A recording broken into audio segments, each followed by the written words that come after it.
Vamos falar agora da execução de alimentos com base em título executivo extrajudicial. A execução com base em título judicial, isto é, sentença ou uma decisão judicial, tem o nome de cumprimento de sentença. O cumprimento de sentença começa, nós vimos, por um requerimento, não é isso? E o devedor não é citado, ele é intimado no cumprimento de sentença.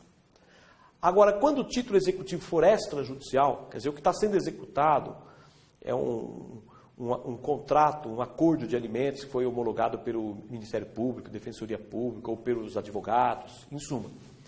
Se é um título executivo extrajudicial que está sendo executado, daí o nome da execução chama-se processo de execução. Então, quando se executa um título judicial, uma sentença, fala-se em cumprimento de sentença. Agora, quando se executa um título extrajudicial, fala-se em processo de execução, processo autônomo de execução. A diferença básica é: o cumprimento de sentença começa com requerimento. O processo de execução começa com petição inicial. Ok? O cumprimento de sentença, o devedor é intimado. No processo de execução, ele é citado. Ok? Vai ser citado pessoalmente, portanto. Bom, então a execução baseada em título extrajudicial tem 3 ritos também. Tem a execução por desconto em folha, tá? Que nós já explicamos. Tá? Só que aqui é o artigo 912 do Código de Processo Civil. Tem execução com ameaça de prisão, que é igual a outra, que é o artigo 911 do CPC. E tem execução por penhora de bens, que é o 924. Então, a por desconto em folha é tudo igual. Aplica-se tudo que eu falei no cumprimento de sentença. Se for título extrajudicial, é a mesma coisa. A única diferença é que, quando for título judicial, a lei prevê a possibilidade de executar por desconto em folha os atrasados, desde que não ultrapasse 50% dos rendimentos líquidos do executado. Do executado, isso. É possível executar os atrasados também por desconto em folha.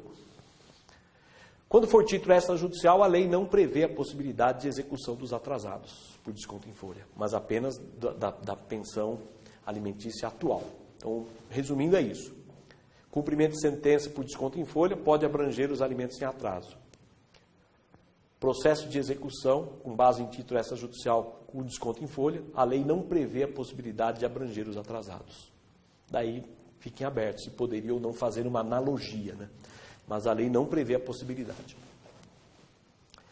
Depois vem aqui a execução, processo de execução que gera prisão. É tudo igual. Ele vai ser citado, né? Para pagar sob pena de prisão, de protesto, e só pode abranger as 3 últimas prestações, mais as que se venceram no curso do processo. Em suma, é tudo igual, não muda nada. E a terceira, que é a execução por penhora de bens. Aqui muda um pouquinho. Muda um pouquinho por quê? O cumprimento de sentença por penhora de bens,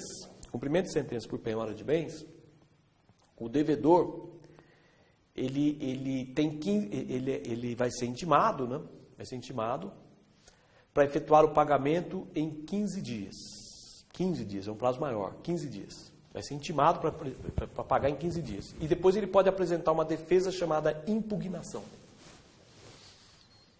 Agora, quando for processo de execução com penhora de bens, ele vai ser citado, não é intimado, vai ser citado pessoalmente, e tem 3 dias só para efetuar o pagamento. Tem 3 dias para efetuar o pagamento. E ele pode apresentar embargos à execução. Daí não é impugnação, e sim embargos à execução. Tá? Embargos à execução. Então muda isso só, o resto é tudo igual. Tá? Então, processo autônomo de execução, com penhora de bens, começa com petição inicial, citação, tem 3 dias para pagamento, e depois pode apresentar uma defesa, né? Os embargos à execução. Tem 15 dias para apresentar os embargos à execução. Ok? E os embargos não têm efeito suspensivo também. Não tem efeito suspensivo. Via de regra, não tem. Mas se o juiz conceder o efeito suspensivo, quer dizer, quando tiver penhora, tal, aqueles requisitos, se o juiz conceder o efeito suspensivo, mas a penhora recair sobre dinheiro,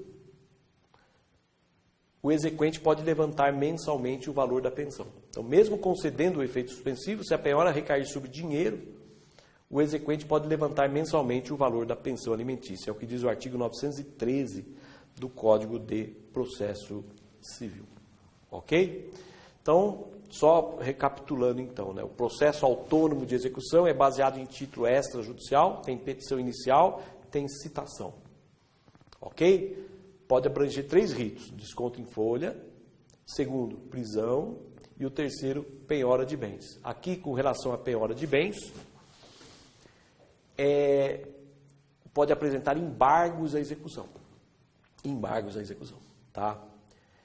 E se o juiz concedeu o efeito suspensivo aos embargos, mas a penhora recair sobre dinheiro, mesmo assim pode levantar mensalmente o valor dos alimentos. Quando se entra com os embargos à execução, tem que tomar cuidado, porque os embargos, eles não são apresentados na execução. Os embargos têm natureza de ação, então você tem que distribuir, como se distribui uma ação.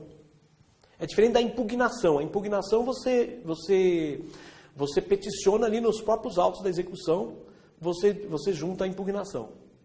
Agora, embargos não. Embargos você tem que distribuir como se estivesse distribuindo uma ação. Tem que pagar custas processuais. Você não pode simplesmente peticionar os embargos nos autos da execução. Não, os embargos, eles tramitam fora da execução. Tem a natureza de ação. Então, tem que tomar cuidado com esse detalhe. Embargos você tem que distribuir como se estivesse propondo uma nova ação.